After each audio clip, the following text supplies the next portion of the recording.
दोस्तों सबसे पहले इसी वीडियो के बारे में बात करेंगे जो कि अभी आपने देखी है। जैसे कि आपको मालूम है कि 16 फरवरी के बाद से चेकिंग शुरू हो गई है और जो छूट दी गई थी गवर्नमेंट की तरफ से वो बंद हो गई है। तो अब आपको बता दें कि बीते दिन आपने देखा ऑप्टिकल्स यानी चश्मों की दुकानों और स्पेयर पार्ट्स की दुकानों पर कार्रवाइयाँ हुई है, लेकिन आज की खबर के मुताबिक गाड़ियों और एल्यूमिनियम की वर्कशॉप चलाने वाले अजनबियों की दुकानों पर कार्रवाइयाँ हुई है, यानी जो सऊदियों के नाम से कारोबार करते हैं उनकी दुकानों पर कार्रवाइयाँ हुई है। चेकिंग टीम ने गाड़ियों और एल्यूमिनियम की वर्कशॉप चलाने वाले खारजी वर्करों और उनकी मदद करने वाले सऊदियों को कानूनी कार्रवाई के लिए संबंधित विभाग के हवाले कर दिया है। इसी के साथ एक अच्छी खबर ये निकल कर आ रही है कि रियाज रीजन के अल खर्ज शहर में मिनरल्स की एक कंपनी है जिसने सरकारी छूट से फायदा उठाया और इसको लीगल करा लिया है। यानी आपको बता दें कि इस कंपनी की जो एनुअल इनकम है यानी सालाना आमदनी 38 मिलियन रियाल से भी ज्यादा है। इस कंपनी ने फायदा उठाया है और खुद को लीगल करा लिया है। अब इसका मालिक बहुत अच्छे से पैसे कमा रहा है जो कि बिल्कुल पूरी तरह से लीगल है। 2 दिन पहले हमने एक खबर आपको बताई थी कि यूनाइटेड नेशन की जो सिक्योरिटी काउंसिल है उसमें मुद्दा उठाया गया हूथियों का, यानी यूनाइटेड अरब इमारात की तरफ से मुद्दा उठाया गया है जिसमें हूथियों को आतंकवादी संगठन घोषित करने की मांग की गई थी। तो यहाँ पर सिर्फ 3 वोट की ज़रूरत थी, लेकिन आपको बता दें कि टोटल 11 वोट पड़े हैं, जबकि इस वोटिंग के दौरान आयरलैंड, मैक्सिको, ब्राजील और नॉर्वे ने वोट नहीं दिया। लेकिन इन सब के बावजूद सऊदी अरब और यूएई की जीत हुई है और जो हूथियों का संगठन है उसको आतंकवादी घोषित कर दिया गया है इंटरनेशनली। यानी अब उन पर कानूनी कार्रवाई इंटरनेशनल कानून के मुताबिक हो सकती है। इससे पहले भी सऊदी अरब ने कई बार कोशिश की है कि हूथियों का जो संगठन है उसको आतंकवादी घोषित करा सके, लेकिन पिछली कोशिशें नाकाम हुई और आखिरकार इस बार यूएई भी साथ में खड़ा हुआ और ये जीत सऊदी अरब और यूएई को मिली है।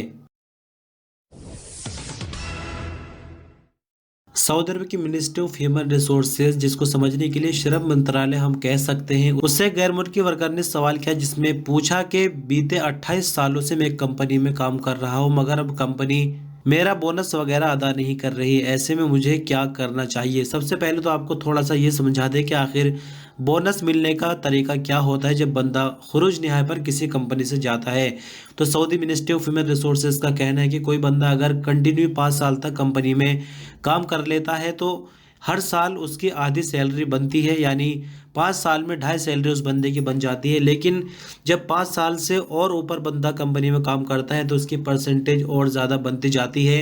तो ऐसे में जैसे कि इस भाई ने सवाल किया है तो इस पर मिनिस्ट्री ऑफ ह्यूमन रिसोर्सेज का कहना है कि जैसे कि आपने 28 साल कंपनी में काम किया है तो कंपनी का फर्ज बनता है कि आपकी जो भी हक है उसको अदा किया जाए। अगर ऐसा नहीं किया जा रहा है तो आपको लेबर कोर्ट में जाकर केस दर्ज करना चाहिए और इंशाल्लाह आपकी जीत होगी और आपका जो हक है वो दिलाया जाएगा। सऊदी अरब और बहरीन को जोड़ने वाले किंग फहद पुल के मैनेजमेंट ने पैसेंजर्स को बैंक कार्ड और मोबाइल के जरिए फीस अदा करने की सुविधा दे दी है। मैनेजमेंट का कहना है कि Saudi bank card holder Bahrain की अथॉरिटी और बहरीन के bank card holder Saudi authority को एटीएम कार्ड के जरिए फीस अदा कर सकेंगे। दरअसल आपको बता दें कि ये इंतज़ाम क्यों किया गया है, तो यहाँ पर एक आंकड़ा जारी किया गया है। साल 2021 में इस पुल से 4.9 मिलियन से ज़्यादा गाड़ियाँ पार हुई हैं, लेकिन एक गाड़ी के गुजरने में जो उसकी कार्रवाई होती है, फीस वगैरह जो पे की जाती है, उसमें 20 मिनट लगते थे। लेकिन अभी जैसे कि सिस्टम को ऑटोमेटिक कर दिया गया है तो अब ये कार्रवाई बहुत कम समय में अंजाम दी जाएगी और जो लंबा जाम किंग फहद पुल पर अक्सर लग जाता था वो अब देखने को नहीं मिलेगा।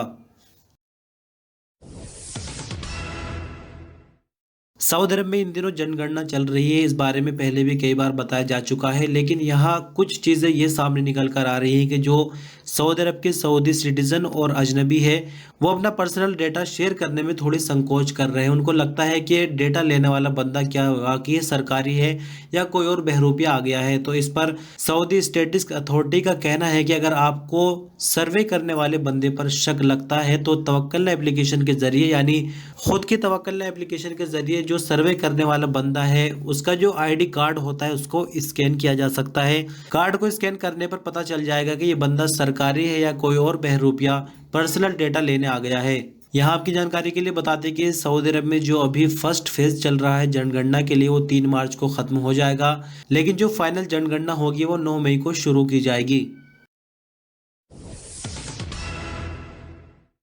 जद्दा में फार्मूला 1 रेस की तैयारियां जोरों पर है। 25 से 27 मार्च के बीच दुनिया के बेहतरीन राइडर अपना प्रदर्शन जद्दा के अंदर दिखाएंगे।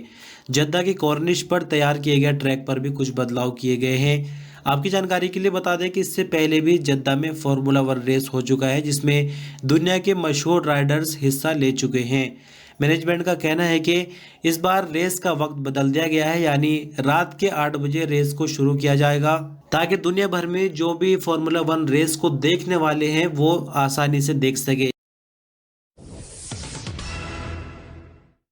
सऊदी ट्रैफिक विभाग का कहना है कि मंगलवार यानी 1 मार्च से खराब पड़ी गाड़ियों को फीस और जुर्माने के बिना रिकॉर्ड से हटाने के लिए मोहलत शुरू कर दी गई है। सऊदी प्रेस के मुताबिक खराब और बेकार पड़ी गाड़ियों के मालिकों से कहा गया है कि वो छूट से फायदा उठाए और गाड़ियों को अपने रिकॉर्ड से निकालने की कार्रवाई पूरी करे। बयान में आगे कहा गया है कि ये छूट 1 साल के लिए है। जो लोग इस छूट के दौरान कार्रवाई करेंगे उनसे व्हीकल रजिस्ट्रेशन फीस और रिन्यूअल फीस पर जो जुर्माने लगाए जाते हैं वो नहीं लिए जाएंगे। सऊदी हेल्थ मिनिस्ट्री की तरफ से आज शाम आई कोविड-19 की रिपोर्ट के मुताबिक नए मामले 563 रिकॉर्ड पर आए। नई रिकवरी 839, जबकि 3 नई मौत की आज खबर है। क्रिटिकल केसेस की बात करें तो इनकी तादाद घटकर 554 पर आ गई, जो कि हालत नाजुक की वजह से आईसीयू में है। तो 563 नए मामले रिकॉर्ड आने के बाद कुल मामले सऊदी भर में 7,45,590 हो जाते हैं। 839 नई रिकवरी के बाद कुल रिकवरी 7,24,388। 3 नई मौत के बाद 9,001 कुल मरने वालों की तादाद अब तक हो जाती है। और ये आज के इस न्यूज़ बुलेटिन की आखिरी खबर है। थोड़ी सी खबर दिलचस्प है, पूरी खबर को गौर से सुनिएगा। खादिम हरमीन शरीफैन किंग सलमान बिन अब्दुल अजीज़ और क्राउन प्रिंस मोहम्मद बिन सलमान ने असीर रीजन में अपने बेटे के कातिल को माफ़ करने वाली सऊदी औरत का शुक्रिया अदा किया।